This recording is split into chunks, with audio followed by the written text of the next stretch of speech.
ክርስቶስ በታላቅ ኃይልና ስልጣን ሞትን ድል አድርጎ ተነስቷል። ሰይጣንን አሰረው፣ አዳምን ነፃ አወጣው። ከዚህ በኋላ ሰላምና ደስታ ሆነ። ይህ የትንሣኤ ሰላምታችን ነው። በያላችሁበት እንደምንሰነበታችሁ እያልኩ የሳምንቱን ቅዱሳን መታሰቢያ መርሃ ግብር ከሚያዝያ 19 እስከ 25 2017 ያለውን አቀርባለሁ። እንግዲህ የመጀመሪያው ሚያዝያ 19 እሁድ የፋርስ ኤጲስቆጶስ የነበረው ከአርመን ሀገር የሆነው አባት አባ ስምዖን ይባላል። ሰማዕትነትን የተቀበለበት ነው። የአባት ሰማዕትነትን የተቀበለው ሌሎች በእግዚአብሔር ባመኑ 150 ሰዎች ጋራ በመሆን ነው። በዘመኑ የነበረው ንጉሥ ሳቦር ይባላል። ምዕመናን ለጣዖት እንዲሰግዱ የሚያስገድድ ንጉሥ ነበረ። ክርስቲያኖቹንም በባርነት አስገብቶ ከሌላው የበለጠ ግብር ያስከፍላቸው ነበር። አባ ስምዖንም ደብዳቤ ጽፈው ይሄ ንጉሥ ከእንዲህ አይነት ስራው እንዲያቆም አዘዙት። እንግዲህ እኒህ አባት ሲጽፉ ከደብዳቤያቸው ላይ እነኚህ አንተ የምታንገላታቸው ሰዎች በጌታችን ነፃ የወጡ ናቸው። ስለዚህ ከተገዢ ሕግ በበለጠ መልኩ እንደውም ለአንተ አይነት ሰው መገበር የለባቸውም ብለው ጽፈው ስለነበረ በዚሁ ተናዶ አገልጋዮቹን ይዘው እንዲያመጧቸው አዘዘ። በሁለት እግር ብረትም አሰራቸው። ብዙም ስቃይ አሰቃያቸው። ከሌሎች ካመኑ 150 ሰዎች ጋራም ብዙ መከራን አድርሶባቸው ሰማዕትነትን በሚያዝያ 19 ቀን ተቀብለዋል። እንግዲህ ይህ አባት ስለሚጠብቃቸው ሕዝብ ብሎ ነው ይህንን ሁሉ መከራ የከፈለው። ሰማዕትነትን የተቀበለው የቅዱሱ በረከት የሰማዕታቱ ረድኤት ከሁላችን ጋር ይሁን። ሚያዝያ 20 ሰኞ አባ በብኑዲ የሚባል አባት በሰማዕትነት ያረፈበት ነው። ይህ አባት አገሩ ደንደራ የሚባል ሀገር ነው። እንግዲህ ይህንን አባት ክርስቲያን በመሆኑ ሊገድለው ፈልጎ አርያኖስ የተባለ ሀገረ ገዢ ሲያፈላልገው ነበር። የእግዚአብሔር መልአክም ለዚህ አባት ተገለጠለትና የክህነት ልብስህን ልበስና ለሀገረ ገዢው እየፈለገ ነውና ተገለጠለት ብሎ ነገረው። ሰማዕት እንደሚሆንም አስረዳው። ይህም አባት እንደታዘዘው አደረገ። ሀገረ ገዢው አርያኖስም ፈልጎ ያጣው ባህታዊ መሆኑን አወቀና ሲያገኘው እንዲያሰቃዩት በእግር ብረትም አስረው በጨለማ ቤት እንዲጥሉት አዘዘ። በዚያ ጊዜም ብርሃን ወጣ። የእግዚአብሔር መልአክም ከሕማም ሁሉ ይህንን አባት አድኖታል፣ አበረታቶታል፣ አጽናንቶታል። በዚያችም ሀገር ቄርሎስ የሚባል 12 ልጆች ያሉት ሰው ነበረ። ከነ ሚስቱና ከነ ልጆቹ የዚህን አባት መከራ ባየ ጊዜ በእግዚአብሔር አመነ። አባ በብኑዲም አስተምረው ክርስቲያን አደረጉት። ይህንንም ሀገረ ገዢው በሰማ ጊዜ ሁሉንም ልጆቹንም እነዚህ 12 ቤተሰቦችን ራሳቸውን አስቆረጣቸው። ሰማዕትነትንም ተቀብለዋል። ይሄ አባት አባ በብኑዲን ከባድ ድንጋይ ጭነው በባህር ውስጥ ጥለውታል። በእግዚአብሔር እርዳታ ከነ ድንጋዩ ዋኝ ይላል። እንዲሁ ደግሞ ከሰሌን ዛፍ ላይ እንዲሰቅሉ ታዘዘ ንጉሡ አርያኖስ። ሰሌኑም 12 ዘለላ አፍርታ ለመጪው ትውልድም መታሰቢያ ሆናለች። በመጨረሻም ራሱን ተቆርጦ ሰማዕትነትን ተቀብሏል። አምላካችን እግዚአብሔር በእነኚህ ቅዱሳን በረከት ሁላችንንም ይማረን። ሌላው ሚያዝያ 21 ማክሰኞ የሚታሰቡ በዓላት በቅዱስ ጳውሎስ እጅ የተጠመቀው በትሕትናው ምክንያት ክህነትን ከቅስና በላይ ያልተቀበለው አቡነ ብሩታዎስ ያረፈበት ነው። በግሪክ ሀገር የአቴና ሰው ነው ይሄ ቅዱስ አባት እና በዚህ በአቴና ሀገር በነ ቅዱስ ጳውሎስ ዘመን ከግሪክ ፈላስፋ ደራሲዎች ውስጥ አንዱ የነበረ ሰው ነው። ቅዱስ ጳውሎስ ጋር ተገናኝቶ ስለ ሃይማኖት ብዙ ክርክር ተከራክሯል። ይህም አባት ተረድቷል በቅዱስ ጳውሎስ። በዚህ ምክንያት በክርስቶስ አምኖ በቅዱስ ጳውሎስ እጅ ተጠምቋል። የቤተ ክርስቲያንን ትምህርትና ስርዓትም ተምሮ በቅዱስ ጳውሎስ በአቴና ቅስና ተሾሟል። በሃይማኖትም እጅግ ብርቱ ከሚባሉ የዘመኑ ቅዱሳን መካከል አንዱ ሆነ። ማምላክ ባረፈች ጊዜ በእግዚአብሔር ተአምር በድንገት ከሐዋርያቱ ዘንድ ተገኝቷ በማህሌት በዝማሬ ጣዕም ባለው በመሰንቆ በዜማ ድምፅም ሐዋርያቱን በወቅቱ አጽናንቷቸዋል። ከአይሁድና ከአሕዛብም ብዙዎችን ወደ ትክክለኛዋ ሃይማኖት መልሷቸዋል። ሐዋርያት ኤጲስቆጶስ ሊያደርጉት ፈልገው ነበረ፣ ለምነውታል። እርሱ ግን በቅስናዬም የሚጠበቅብኝን እያገለገልሁ አይደለም፣ በቂ አይደለም አገልግሎቴ በማለት የኤጲስቆጶስነት ስልጣነ ክህነቱን አልተቀበለም። በሰላምም አገልግሎ በዚች ቀን ወደ ክብር ባለቤት ጌታችን ሄዷል። ከዚህ ቅዱስ አባት የምንማረው ዓለማዊ እውቀትን ወደ እግዚአብሔር መድረሻ መሰላልነት መጠቀምን ነው። ይህ አባት የዘመኑን የግሪክ ፍልስፍና ከመረዳት አልፎ በድርሰት ሰዎችንም የሚያስተምር ቢሆንም የሃይማኖትን ነገር በሰማ ጊዜ ግን ተሸነፈ፣ እግዚአብሔር በለጠበት። ዛሬም በዓለሙ ፍልስፍና የተሞላን አለን።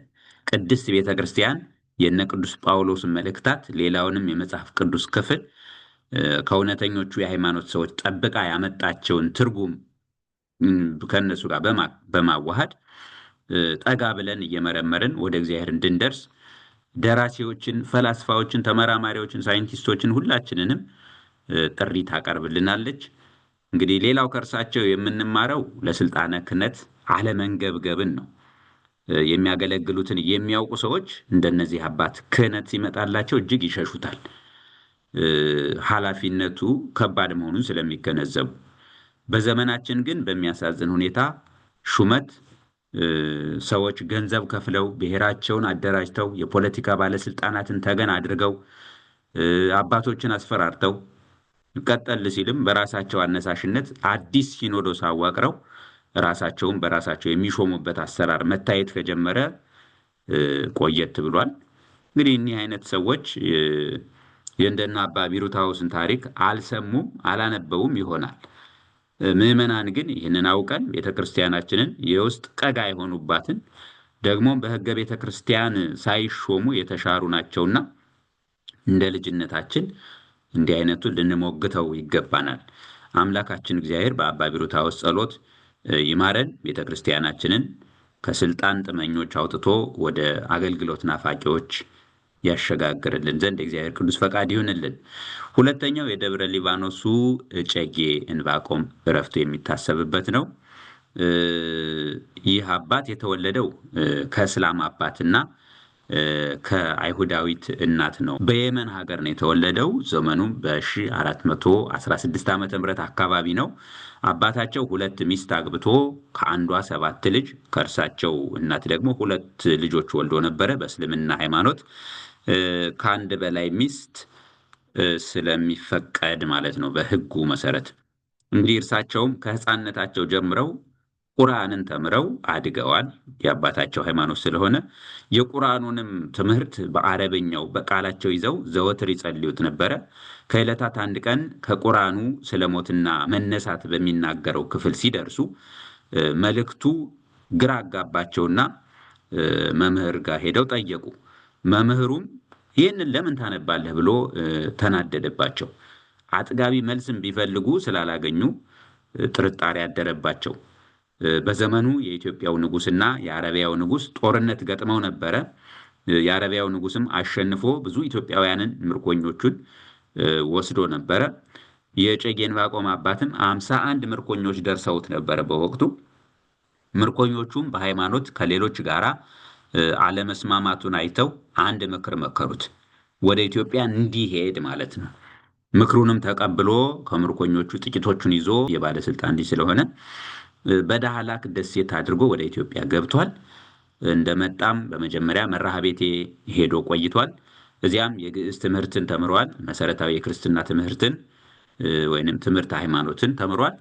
ከግዕዝ ንባብ የጀመረው ትምህርት ተአምረ ማርያም ላይ ሲደርስ የአምላክ ፍቅሯ ስላደረበት ለሃይማኖቱ ጠለቅ ያለ ፍቅር አድሮበታል።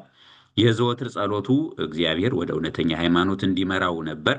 ከዕለታት አንድ ቀን በክረምት ጊዜ ዠማ ወንዝ ወርዶ ሳለ በወጣት አምሳል አንድ ቅዱስ ተገለጠለትና በተአምር ወንዙን አሻግሮት በዚህ መንገድ ሂድ ብሎ ጠቆሞት ተሰወረው።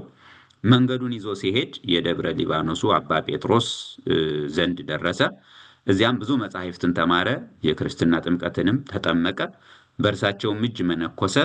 አቡነ ጴጥሮስም ለዘመኑ ጳጳስ አቡነ ማርቆስ ስለ አቡነ ዕንባቆም ነገሯቸው። ጳጳሱም አስጠርተው መጽሐፍ ቅዱስን በአረብኛ አስነበቧቸው። እጅግ ተደስተውም ዲቁናን ሰጥተዋቸዋል በወቅቱ። በመቀጠል ደግሞ አቡነ ዕንባቆም ለጳጳሱ ያስተማሯቸው ቋንቋዎች አሉ። የሶርያን ቋንቋ፣ የቅብጥን ቋንቋ፣ የዕብራይስጥን ቋንቋ፣ የአርመንኛን ቋንቋ ከነጽሕፈታቸው እነኝህን ቋንቋዎች ለሊቀ ጳጳሱ አስተምረዋቸዋል።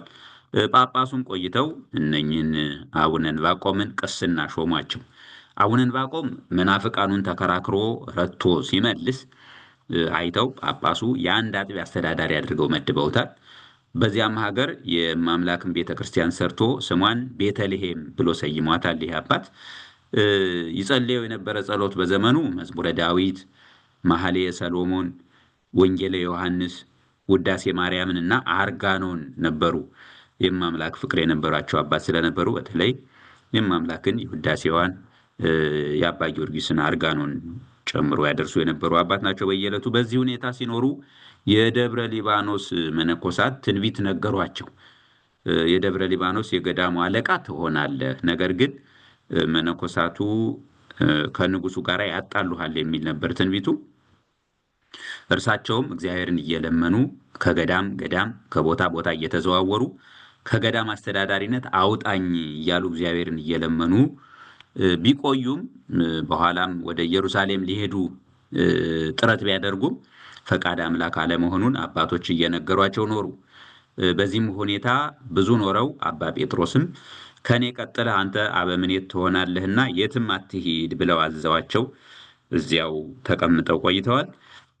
አባ ጴጥሮስ ባረፉ በ40ኛው ቀናቸው መነኮሳቱ ዕጣ ሲያወጡ እጨጌ ዕንባቆም ደረሳቸውና የደብረ ሊባኖስ አበምኔት ሆኑ ማለት ነው። እነኚህ አባት እንደ ትንቢቱም እርሳቸው ሴቶችና ወንዶች መነኮሳትን በመልክ እንዳይተያዩ በማድረግ እያስተማረ አገልግሎቱን ሲያከናውን ስጋቸውን ማሸነፍ ያቃታቸው መነኮሳት ክብርህን ያሳንሳል፣ ስላንተም አይጸልይም፣ ክፉ ትንቢትም ይናገርብሃል ብለው በሐሰት ለንጉሱ ነገሩት። ብዙዎቹም ምን ይደረግ ብሎ ንጉሱ ባማከራቸው ጊዜ ይገደል የሚል ሐሳብ አቀረቡ። በኋላ ግን ንጉሱ አሰራቸው። ታስረው ይጋዙ ተብሎም ተፈረደባቸውና ተጋዙ። በዚህ ጊዜ አጼ ልብነ ድንግል ከግራኝ አህመድ ጋር ጦርነት አደረገና ንጉሱ አጼ ልብነ ድንግል በኋላም ሞቱ።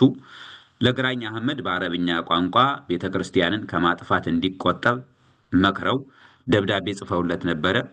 እርሱም ቁርአንና ክርስትና የሚለያዩበትን እንዲያስተምሩት መልእክት ልኮላቸው ነበረ። ነገር ግን ፈቃድ እግዚአብሔር ስላልሆነ ሳይሄዱ ቀሩ፣ ሳይገናኙ ቀሩ። ንጉሱም በሞተ ጊዜ ልጁ ገላውዲዮስ ነገሰና ቤተ ክርስቲያንን ከጥፋት ለመታደግ ይህ ቅዱስ ተጋደለ።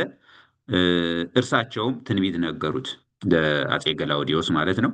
ጠላትህን ታሸንፋለህ፣ ግን እርሱን ባሸነፍህበት ጊዜ የጠላትህ ኃይል አንተንም ይገድልህና አንተም ሰማዕት ትሆናለህ አሉት። እንዲሁም ሆነ ማለት ነው። ከገላውዲዮስ በኋላ አጼ ሚናስ ሲነግስ መንግስቱ እንዲባረኩለት ለምኖ ባረኩለት። ወደ ደብረ ሊባኖስም እንዲመለሱ ለምኗቸው ነበረ። በዚህም እሳቸውም ተቀብለው ተመልሰው በደብረ ሊባኖስ አገልግለዋል። በሚያዝያ 21 ቀን 1553 ዓመተ ምህረት በተወለዱ በ137 ዓመታቸው እኒህ ቅዱስ አባት አርፈዋል። ገድላቸውን አጼ ሰርጸ ድንግል በ1580 ዓመተ ምህረት አጽፈውላቸዋል። ከነኚህ ቅዱስ አባት የምንማረው እንግዲህ እግዚአብሔር ሲጠራ እንዲህ ከማያምን ቤተሰብ ከየትም ሊጠራ እንደሚችል እንማራለን። ልቡ ወደ እርሱ ሊመለስ ለሻተ ለፈለገ ሁሉ በሩ ክፍት መሆኑን የምንማርበት ነው። ይህ አባት ለኢትዮጵያ ያለው ፍቅርም እጅግ ጥልቅ ነው። መከራ ቢደርስበትም ሁሉንም በትዕግስት አልፎ በመጨረሻ መልካሙን ሁሉ አድርጎ ያለፈ ቅዱስ አባት ነው። የእጨጌ ዕንባቆም የጸሎቱ በረከት ሁላችንም ላይ ይደር።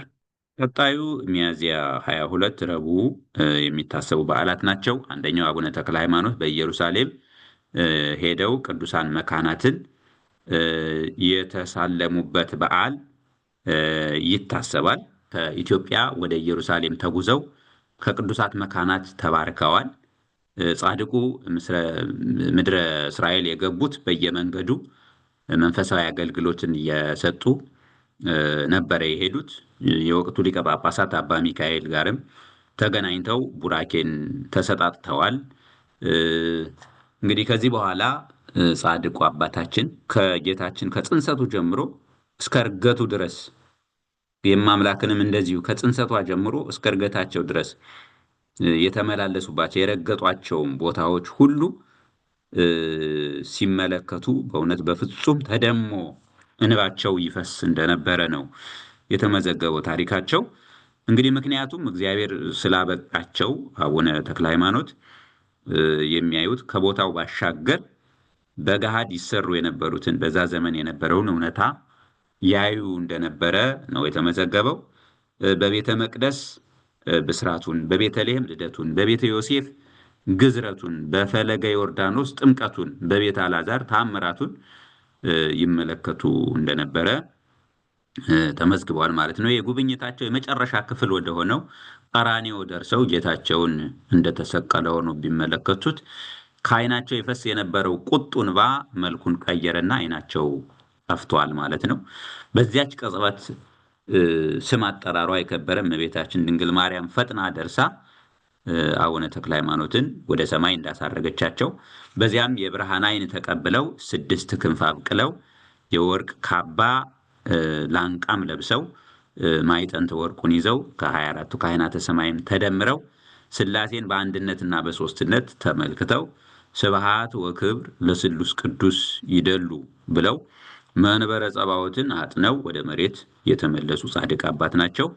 እንግዲህ ሁሉ ታሪክ የተፈጸመበት በሚያዝያ 22 ቀን ይታሰባል ማለት ነው። ሁለተኛው ቅዱስ አባት አባ ይስሐቅ ያረፉበት ይታሰባል። እኒህ አባት በክፉ እንጀራ እናት ያደጉ ናቸው። እናቱ በሕፃንነቱ በማረፏ አባቱ ሌላ ሚስት በማግባቱ በእንጀራ እናት እጅ ያደገ አባት ነው። እርሷም ምግብ አትሰጠውም ነበር። ትንሽ ካደገ በኋላ አባቱ በግ እንዲጠብቅ አዘዘው። ማለዳም ይዟት የሚሄዳት ጥቂት ምግብ የእንጀራ እናቱ ትሰጠዋለች። ያችንም ሳይቀር አይመገብም ነበረ። ይሰጠው የነበረው ለሌሎች ሰዎች ነበረ። ከዛ እሱ ቀኑን ሙሉ በጾም ይውላል ማለት ነው። ከዕለታት አንድ ቀን አባቱ ልጁ ምግቡ እንደማይበላ ለሌላ ሰውም እንደሚሰጥ ሲጾም እንደሚውል መረጃ ደረሰው። አባቱም ይህንኑ ሊያረጋግጥ ልጁ ከብት በጎችን በሚጠብቅበት ቦታ ሄደ። አባቱ እንደመጣ ባወቀ ጊዜ እንዳይቆጣው ብሎ በልብሱ ጠቅለል አድርጎ ጭቃዎችን ጠፍጥፎ በልብሱ ላይ አስቀመጠ። አባቱም መጥቶ ምግብ የት አለ ባለው ጊዜ ያንን ልብስ እዚህ ውስጥ ነው ያለ አለው።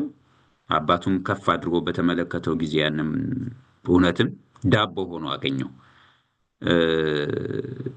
እንግዲህ ለሰው ይሰጣል ምግቡን ያሉትን ሰዎች ይህንን ያሉት ትክክለኛ መረጃ አለመሆኑን ነገራቸው። እነርሱ ግን በዚያው ዕለት ምግቡ እንደሰጠ እንዳዩም ለዚህ አባት ነገሩት። ይህም አባት የሆነው የእግዚአብሔር ታምር መሆኑን ተረዳና እግዚአብሔርን አመሰገነው።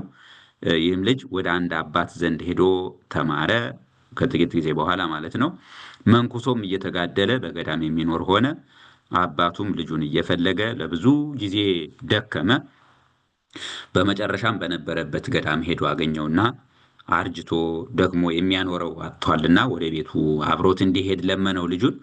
እርሱም ወደ ዓለሙ አልመለስም ብሎ እምቢ ያለ ለጊዜው። በኋላ ግን የገዳም አባቱ መከረውና ከአባቱ ጋር ተመልሶ ሄደ። ጥቂት ጊዜም ከአባቱ ጋር አባቱን እየተንከባከበ ኖረ። አባቱም ከጥቂት ጊዜ በኋላ አረፈ። እርሱም የአባቱን ሁሉ ንብረት ሸጦ ለድሆች መጽውቶ ከሀገሩ ራቅ ባለ ቦታ እጅግ አነስተኛ ቤት ሰርቶ በመልካም ምግባር ሁሉ እየተጋደለ ኖሮ በዚህች ቀን በሰላም አርፏል። በመልካም ቦታም አኖሩት። በኋላም ተሰውሯል ይህ አባት። እግዚአብሔርም ሊገልጠው በወደደ ጊዜ በመቃብሩ ላይ መብራት ሲያበራ እህል ለሚያጭዱ ሰዎች ታይቷቸዋል። በሕልምም እዚያ ቦታ እንዳለ አመላክቷቸዋል። ለምዕመናንም ነግረው ካለበት ከዛ ቦታ አንስተው በግመል ጭነው ወስደውታል። እንዲያርፍ ፈቃዱ በሆነበት ቦታ ሲደርስም ግመሉ አልሄድም ብሎ ተንበርክኳል። እንዲነሳ ቢመቱትም እምቢ ስላለ በዛ ቦታ ላይ የእግዚአብሔር ፈቃዱ እንደሆነ አውቀው አሳርፈውታል። በስሙም በዛ ቦታ ላይ ቤተክርስቲያን ሰርተው ስጋውን በዚያ አኑረዋል።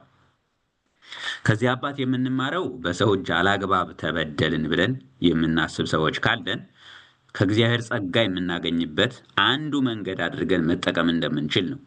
የእንጀራ እናቱ የምታደርግበትን የምግብ ዕቀባ ይህ አባት ለጾም መንገድ አድርጎ ተጠቀመበት። እግዚአብሔር ደግሞ ታምራትን እንዲያደርግ እምነቱ እንዲያድግ አባቱም እንዲወደውና እንዲያከብረው ጸጋን ሰጠው። ስለሆነም መበደላችንን ለበጎ ለጸጋ መጠቀም እንደሚቻል ይህ አባት አስተምሮናል። አምላካችን እግዚአብሔር በአባ ይስሐቅ ጸሎት ሁላችንንም ይማረን። ሶስተኛው 19ኛው የእስክንድርያ ሊቀ ጳጳስ ቅዱስ እለእስክንድሮስ ያረፈበት ነው። የኒቂያ ጉባኤ ሰብሳቢ ሆኖ የመራ ነው ይሄ አባት። የዚህ ጉባኤ ጸሐፊው የነበረው ቅዱስ አትናቴዎስ ነበረ። ቅዱስ አትናቴዎስ ስለ አባ እለእስክንድሮስ የተናገረው ነገር አለ። ምንድነው ያለው? ወንጌልን ሁልጊዜ ተቀምጦ ሳይሆን ቆሞ ያነባል ብሎ ስለዚህ አባት ምስክርነት ሰጥቷል። እንዲሁም ሌላ የተናገረው ከራሱ ላይ ብርሃን ከቦት ያይ እንደነበረም ቅዱስ አትናቴዎስ ተናግሯል። ስለ እኒህ አባት አንድ ሌላም ነገር የተናገረው አለ። ከዕለታት አንድ ቀን የገዳም መምኔቶች ወደዚህ አባት መጡ።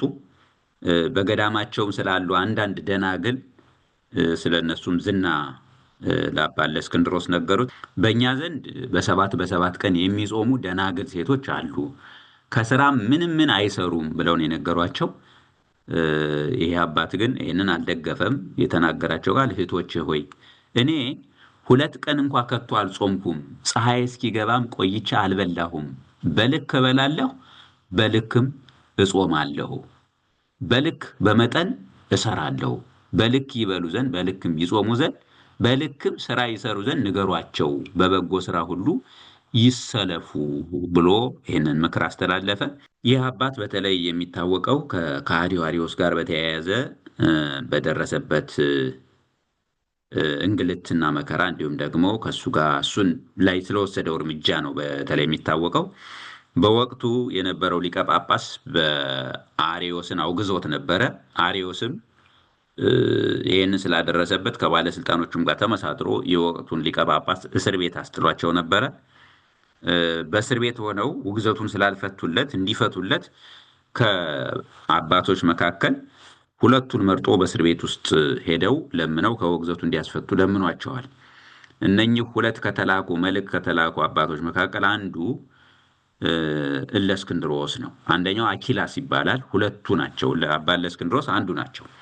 2ቱ መልእክተኛ ወደ እስር ቤት ሄደው እነኛን ጳጳስ ቢለምኗቸው እንኳንስ ከውግዘቱ ሊፈቱት እንደሚጨምሩበት ተጨማሪ ውግዘትም እንዳለበት ነገሯቸው።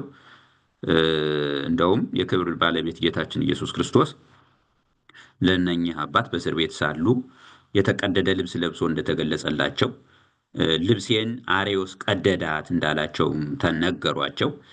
ይህንንም ጌታችን ለእነኚህ አባት ሲነግራቸው የባህሪ አንድነቴ ለያት ማለቴ ነው፣ ውግዘቱንም ጨምርበት እንጂ እንዳትሰርዝ ብሎ አዝዞኛል ብለው ነገሯቸው። ቀጥሎ ደግሞ 2ቱን አባቶች ተራ በተራ ሊቀ ጵጵስና እንደሚሾሙ ነገሯቸው።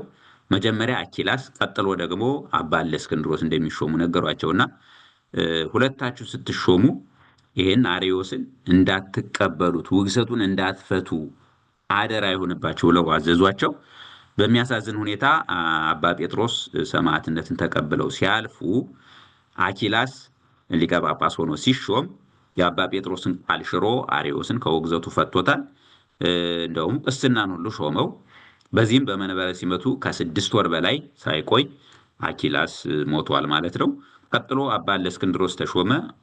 አርዮስንም አወገዘው። በምንፍቅናው ከሚተባበሩትም ሁሉ ጋር አሳደደው። ከውግዘቱ እንዲፈታው አባቶች እየመጡ ቢለምኑትም አባ ጴጥሮስ ውግዘት እንዲጨምርበት እንጂ እንዲፈታው አላዘዘኝም ብሎ የእሳቸውን ቃል በማክበር አልተቀበላቸውም። አርዮስም የሮሙ ንጉሥ ጻድቁ ቆስጠንጢኖስ ዘንድ ሄዶ ከመንበሬ አሳደደኝ ብሎ አባ እለእስክንድሮስን ከሰሳቸው። ንጉሱም በ325 ዓመተ ምህረት ስለ ቀሳጤው አርዮስ የቤተ ክርስቲያንን ታላላቅ አባቶች በመጋበዝ በኒቄያ ጉባኤ እንዲደረግ አመቻቸ ንጉሱ። ይህም አባት አባ እለእስክንድሮስ ሰብሳቢ ሆነ። እንዳልኩት ቅዱስ አትናቴዎስም ደግሞ ጸሐፊ ሆነው ስብሰባውን መሩት። አርዮስም ትምህርቱ ትክክል አለመሆኑን አስረድተውታል። እንዲመለስ ቢነገረውም ስላልተመለሰ እርሱንም ትምህርቱንም አውግዘው ከቤተ ክርስቲያን ለይተዋል። በድልም ወደ መንበሩ ይሄ አባት ተመልሷል። አባ እለእስክንድሮስ ከዛ 17 ዓመት ኖሮ በመንበረ ማርቆስ በሰላም አርፏል። ከዚህ አባት በዋናነት የምንማረው ልባምነትን ነው። አቡነ ጴጥሮስ ሰማዕትነት የተቀበሉበትን ጉዳይ ያስረዱትን ቁም ነገር እስከ ፍጻሜው ጠብቋል። አኪላስ ክዶ ሞቱን አመጣ። ይህ አባት ግን ለአባቶቹ ተጋድሎ ታምኖ አርዮስን በትልቁ ጉባኤ አውግዞ ለየ። ይህንንም በማድረጉ እስከ ዛሬ ጸንታ የኖረችው እውነተኛዋ ቤተ ክርስቲያን ስሙን ጠርታ ስራውን መዝግባ ለትውልድ እያሸጋገረች ትዘክረዋለች። ልባምነት አባት እናቶቻችን ያወረሱን ጸጋ ነው። የዚህ ተጋዳይ አባት የተጋድሎ በረከት የጸሎቱም ኃይል ከእኛ ጋር ይሁን። አምላካችን እግዚአብሔር በዚህ ቅዱስ አባት ጸሎት ሁላችንንም ይማረን። ሌላው 49ኛው የእስክንድርያ ኤጲስቆጶስ የሐዲስ ማርቆስ እረፍቱ ነው። እንግዲህ የሮም ምርኮኞቹን ነፃ ያወጣው 49ኛው የእስክንድርያ ሊቀ ጳጳስ ሐዲስ ማርቆስ ያረፈበት ነው። ይህ አባት ሀገሩ እስክንድርያ ነው። መጻሕፍትን የተማረ እጅግ አዋቂ ነው። መጻሕፍትን ሲያነብ ለመስማት እጅግ የሚያጓጓ ነበረ ተብሎ ተመዝግቧል። የዘመኑ ሊቀ ጳጳስ አቡነ ዮሐንስም ዲቁና ሾመውታል። ደግሞም ረዳቱ አድርጎ አስገብቶታል። እርሱንም ሳያማክር ምን አያደርግም ነበር። ምንኩስናን በአቡነ ዮሐንስ እጅ በአስቄጥስ ገዳም ተቀብሏል። ይህ አባት በዕለቱም ሕዝቡ በተሰበሰበበት ከአረጋውያን አባቶች አንዱ ትንቢት ተናግሯል። ስሙ ማርቆስ የሚባል ዲያቆን በአባቱ በማርቆስ መንበር ይቀመጥ ዘንድ አለው ሲል ነው የተናገረው። እንደተናገረውም አቡነ ዮሐንስ ከማረፉ በፊት አቡነ ማርቆስን ሊቀ ጳጳሳት አድርገው እንዲሾሙት አዘዛቸው። እነርሱም ደስ ብሏቸው ሊሾሙት ቢፈልጉም ጠፍቶ ወደ አስቄጥስ ገዳም ሄዷል። ይዘውም አመጡት። ከሐዋርያው ቅዱስ ማርቆስ ቀጥሎ በዚህ በማርቆስ ስም የሚጠራ ሁለተኛው ጳጳስ ነው ይሄ አባት። በዘመኑም በግብፅ ምዕራባዊ ክፍል ያሉ እስላሞች ከሮም ሀገር በውጊያ አሸንፈው ብዙ ክርስቲያን ምርኮኞቹን ይዘው መጥተው ነበረ። ከምዕመናንም ብዙ ገንዘብ ለምኖ 30,000 የወርቅ ዲናር አካባቢ ከፍሎ ከነኚህ ከማረኳቸው እስላሞች ነፃ አውጥቷቸዋል። እነኚህን ክርስቲያኖችን ወደ ሀገራቸውም መመለስ የፈለጉትን ስንቅ ሰጥቶ ወደ ሀገራቸው እንዲሄዱ ሸኝቷል። ከእርሱ ጋር መኖር የፈለጉትን ደግሞ እርሱ እንደሚጠብቃቸው ቃል ገብቶላቸው አኑሯቸዋል። ስንቅ ሰጥቶ ያሰናበታቸውም አሉ። ከእርሱ ጋር መኖር የፈለጉትን እንደዚሁ እያጋባ ሕይወታቸው እንዲቃና እያደረገ የመኖሪያ ነገሮችን እያመቻቸ አኑሯቸዋል ማለት ነው። የጌታችንን ስጋና ደም ንስሐ ሳይገባ በድፍረት የሚወስድን ሰው ለይቶ ይገስጽና ይመክር የነበረ ብቁ የሆነ አባት ነበረ።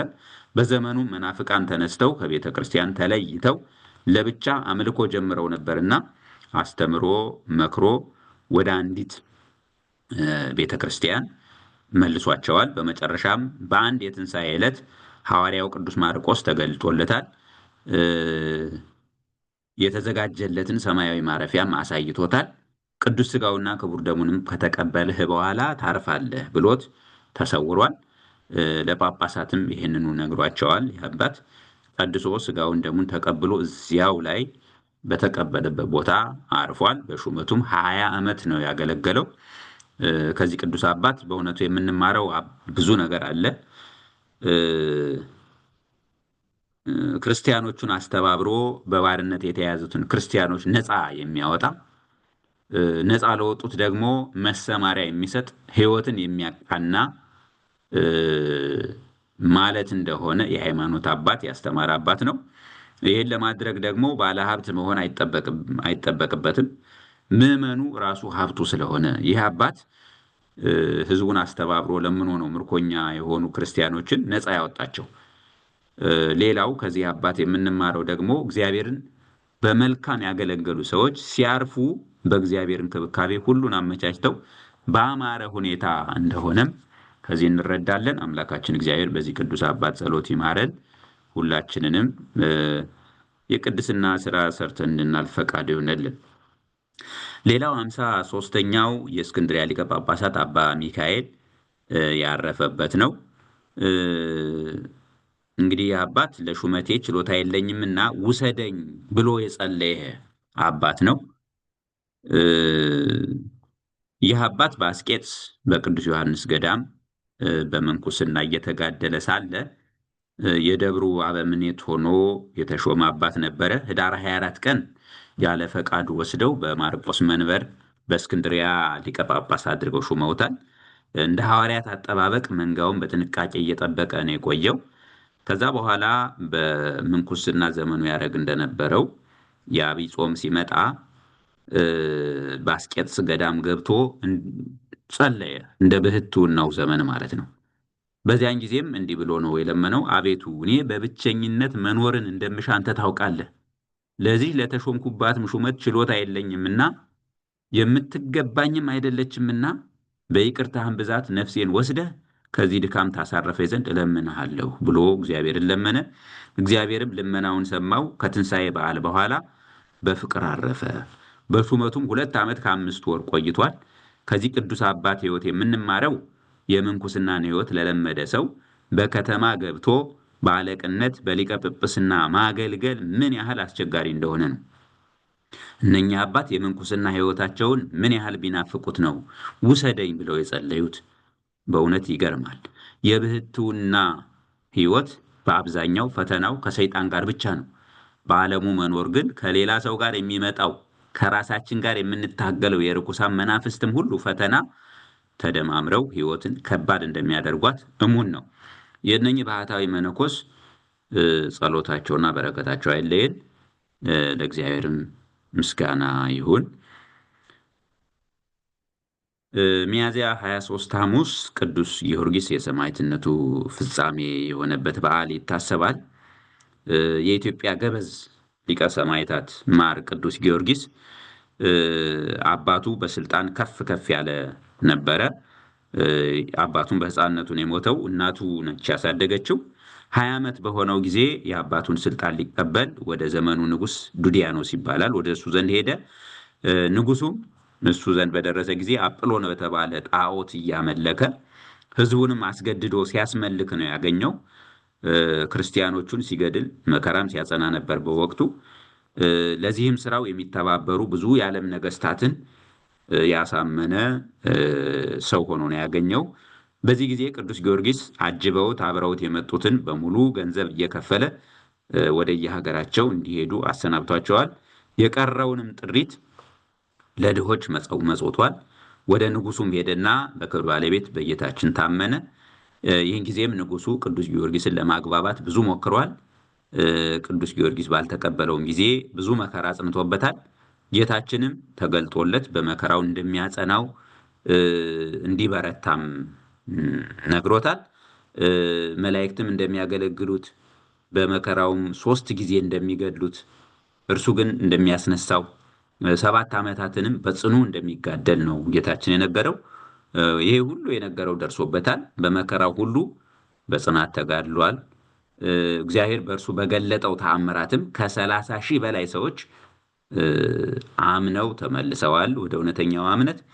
ንጉሱም ለ3ኛ ጊዜ አስገድሎት በተአምር ቅዱስ ጊዮርጊስ ከተነሳ በኋላ ቅዱስ ጊዮርጊስን ለምኖታል።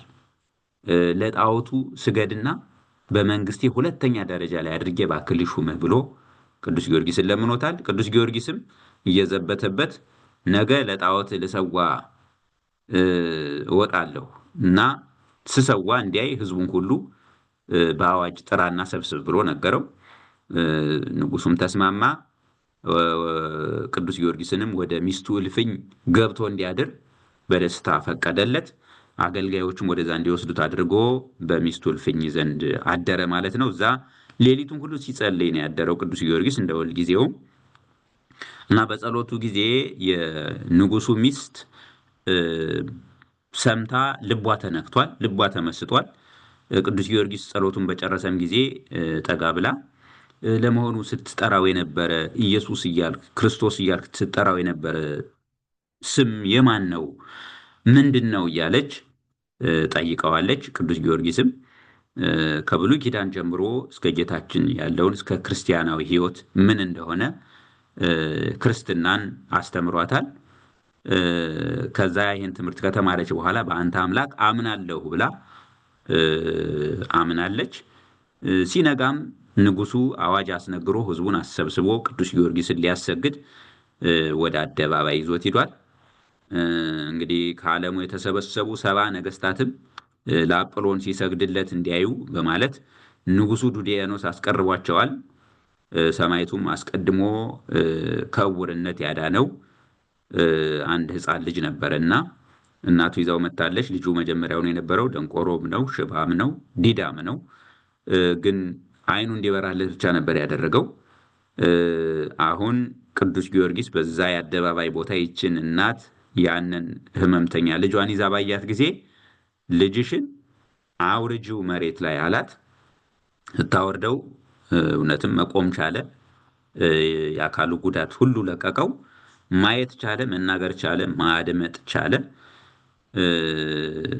ከዚህ በኋላ ቅዱስ ጊዮርጊስ ሂድና ጣዖቱን አጵሎንን በጌታዬ በኢየሱስ ክርስቶስ ስም ና ይልሃል ብለህ አዝዘው አለው። ሕፃኑም ድኖ ሄዶ የተባለውን አደረገ። በጣዖቱም ላይ ያደረ ርኩስ መንፈስ መጥቶ ሕዝቡን ሁሉ የሚያስተው መንፈስ እርሱ እንደሆነ ሰው ሁሉ እየሰማው ተናገረ። ጣዖታቱንም ከነአገልጋዮቻቸው ምድር ተከፍታ እንድትውጣቸው ሰማዕቱ ቅዱስ ጊዮርጊስ አዘዛት። ምድርም ዋጠቻቸው። ሕዝቡም አይተውና ሰምተው አመኑ። ንጉሱ ግን እንደዘበተበት አይቶ እጅግ ተቆጣ። ወደ ቤቱም ሄዶ ለሚስቱ ቅዱስ ጊዮርጊስ ያደረገበትን ነገራት። እርሷም የክርስቲያኖች አምላክ ኃያልና ገናና ነው እና ተው አላልሁህምን አለችው። ያን ጊዜም ሰማዕቱ ሚስቱን ወደ እውነተኛው እምነት እንደመለሳት አውቆ አዘነ። ልብሱንም ቀደደ። በመንገድም እንዲጎትቷትና በመጋዝም እንዲሰነጥቋት አዘዘ ለእስክንድሮስን ሚስቱን። በዚህም ሰማዕትነትን ተቀብላለች።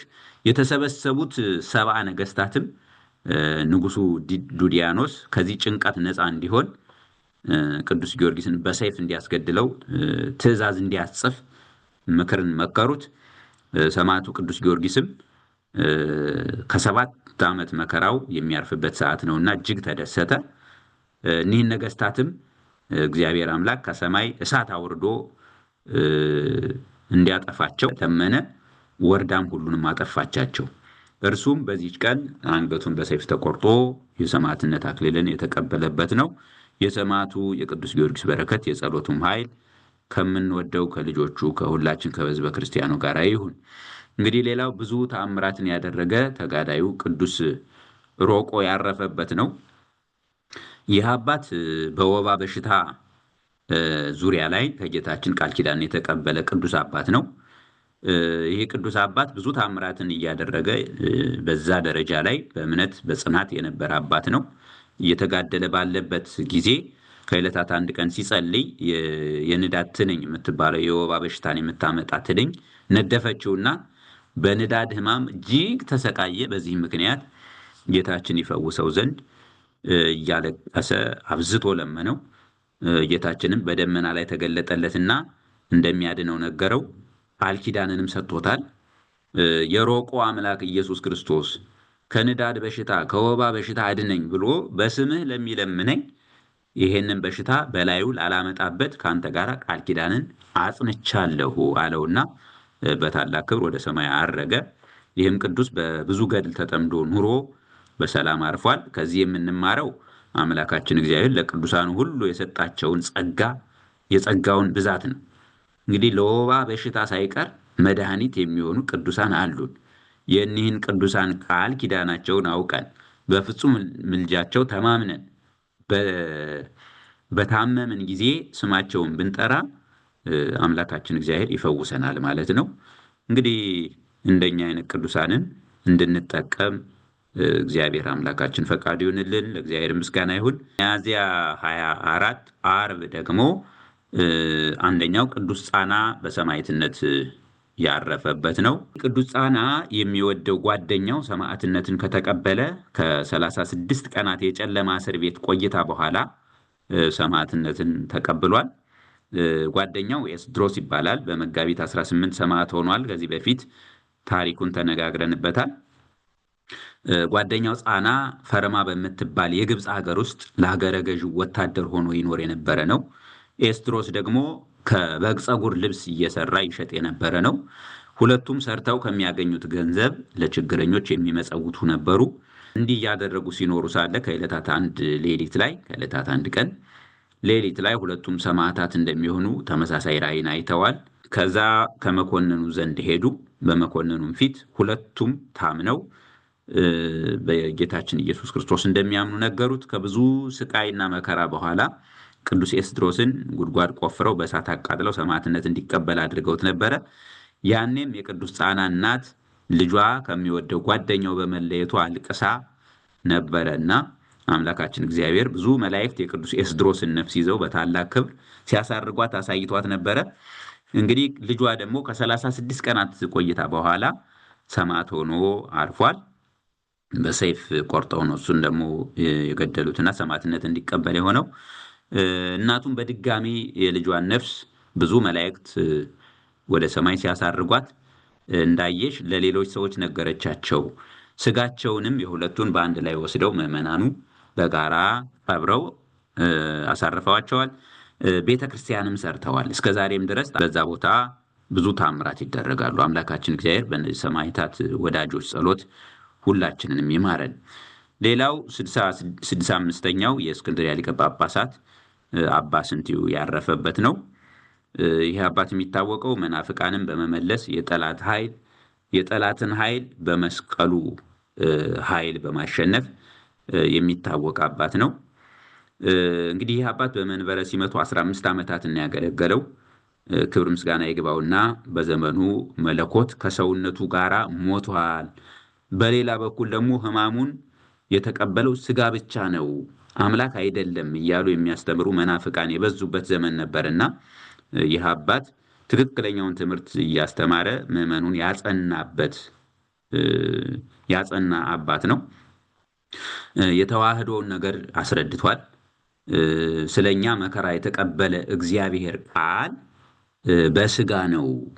ከተዋህዶ በፊት ሁለት የነበሩ በተዋህዶ አንድ ባህሪ ስለሆነ አንዲት ሰዓት ወይም የዓይን ጥቅሻ ያህል ከቶ መለኮቱ ከሰውነቱ አልተለያዩም። በመከራ ጊዜ ወይም በሞት ከመለኮቱ ያልተለየ እርሱ አካላዊ ቃል በስጋው ስለኛ መከራን ተቀበለ በማለት ትክክለኛውን የተዋህዶ አስተምሯል። ይህ አባት አንድ ወቅት የገዳም መነኮሳትን ሊያጠፉ የመጡ የእስልምና እምነት ተከታዮችን መስቀሉን ይዞ በመውጣት ምንም ጉዳት ሳያደርሱ በእግዚአብሔር ኃይል መልሷቸዋል።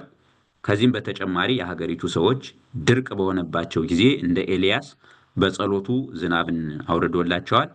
ቤተክርስቲያን ህንፃዎችን ያሳነጸ ያሰራ በየቦታው እንዲስፋፋ ያደረገ አባት ነው። የስደተኞችን ቤቶች በማነጽም ብዙ ስራ ሰርቶ በሰላም አርፏል። በዚህ ቅዱስ አባት ጸሎት እግዚአብሔር አምላካችን ሁላችንንም ይማረን። ሚያዝያ 25 ቅዳሜ የሚታሰበው ሌላው በዓል በእምነቷ ታላቅነት ልጆቿን ለማስጠመቅ ፈልጋ ወደ እስክንድሪያ እየሄደች የነበረች ቅድስት እናት ማዕበል ስለተነሳባት በዚህ ማዕበል ልጆቿ ሳይጠመቁ ሊቀሩባት ስለሆነ ጡቷን በጥታ ደም አውጥታ በዚህ ደም ልጆቿን የቀባች ቅድስት እናት ሳራ ሰማዕት ሆና ያረፈችበት ይታሰባል። ይህች ቅድስት እናት ሀገሯ አንጾኪያ ነው። ዘመኑ ዘመነ ዲዮቅልጥያኖስ ዘመነ ሰማዕታት ነው። ባሏ ክርስቲያን ነበር። ከዲዮቅልጥያኖስ መኳንንት አንዱ ነበረ። ንጉሱን ፈርቶ ግን ለጣዖት የሰገደ ሰው ነው። ይህች ሴት ግን በእምነቷ ጸንታ የምትኖር ነበረች። 2 ልጆችን ወልዳ ነበረ በዘመኑ። ነገር ግን ክርስትና የምታስጠምቅበት ቤተክርስቲያን በአካባቢው አላገኘችም። በአብያተ ክርስቲያናት ወድመው የነበረበት የቤተክርስቲያን አገልግሎትም እንዳይካሄድ ንጉሱ ያዘዘበት ዘመን ስለነበረ ማለት ነው። በቆራጥ ልቦናም ሆና ወደ እስክንድርያ ለመሄድ ወሰነችና በመርከብ ተሳፈረች። እግዚአብሔር የዚችን ሴት ተጋድሎ ሊገልጥ ሲፈልግ በባህሩ ላይ ታላቅ ማዕበል አስነሳ። ይህችም ሴት ልጆቿ ሳይጠመቁ ሊሞቱ መሆኑን አስባ ቀኝ ጡቷን በምላጭ በጥታ ወይንም ደግሞ ቆርጣ ቀኝ ጡቷን በምላጭ በጥታ ሁለቱን ልጆቿን ግንባራቸውን፣ ደረታቸውን፣ ልባቸውን፣ ጀርባቸውንም ቀብታቸዋለች። ያኔም ባህሩ ሞገዱም ጸጥ ብሎላቸው ተሻግረዋል፣ እስክንድርያም ገብተዋል። ልጆቿንም ይዛ ወደ ሊቀ ጳጳሱ የዘመኑ ሊቀ ጳጳስ አቡነ ጴጥሮስ ይባላሉ፣ ወደ እርሳቸው ዘንድ ሄደች። አቡነ ጴጥሮስም ሊያጠምቁ ሞከሩ። ሌሎች ልጆችን ሲያጠምቁ ቆይተው እኒህ የዚች ሴት ልጆች ጋር ሲሄዱ በረዶ ይሆናል፣ ውሃው ይገግራል። ለሶስት ጊዜ ይህንኑ ሞከሩ፣ አልተሳካላቸውም በውሃው ለማጥመቅ። እኒህ አባትም እናታቸውን ጠጋ ብለው ለብቻ ይዘው የተፈጠረውን ጠይቀዋታል። ሳራም በባህር የሆነውን ነግራቸዋለች። እያለቀሰችም አባቴ ይቅር ይበሉኝ፣ በድፍረቴ ይህንን ስራ ሰርቻለሁና እግዚአብሔር አዝኖብኝ ይሆናል፣ እባክዎት ይቅር ይበሉኝ ብላ ነገረቻቸው ምስጢሩን። እርሳቸው ግን አይዞሽ፣ አትፍሪ፣ ሃይማኖትሽ ፍጹም ነው፣ ባጠመቅሻቸው ጊዜ ያጠመቃቸው ራሱ እግዚአብሔር በመለኮታዊ እጁ ነው ብሎ ነግሯታል። ማጥመቁንም በፈጸመ ጊዜ ቅዱስ ሥጋውን ክቡር ደሙን አቀብሏቸው ይህ ሰው ወደ ሀገሯ አንጾኪያ ልጆቿን ይዛችም ሴት ቅድስት ሳራ ተመልሳለች። በተመለሰችም ጊዜ ባሏ የተደረገውን ነገር ሄዶ ለንጉሱ ነገረው። ሚስቱንም ከሰሳት። ንጉሱም አስቀረበው፣ ገሰጻት። እጇንም የኋሊት አስረው ሁለቱን ልጆቿን ደግሞ ከእርሷ ላይ አድርገው እሳት በላያቸው ላይ እንዲያደርጉባቸው ነው ያዘዘው ንጉሱ። ሰማዕትነትንም በዚህ ሁኔታ እሷም ልጆቿም ተቀብለዋል። የሰማዕታቱ ረድኤት እና በረከት ከሁላችንም ጋር ይሁን። ወስብሐት ለእግዚአብሔር ወለወላዲቱ ድንግል ወለመስቀሉ ክቡር። ይቆየን።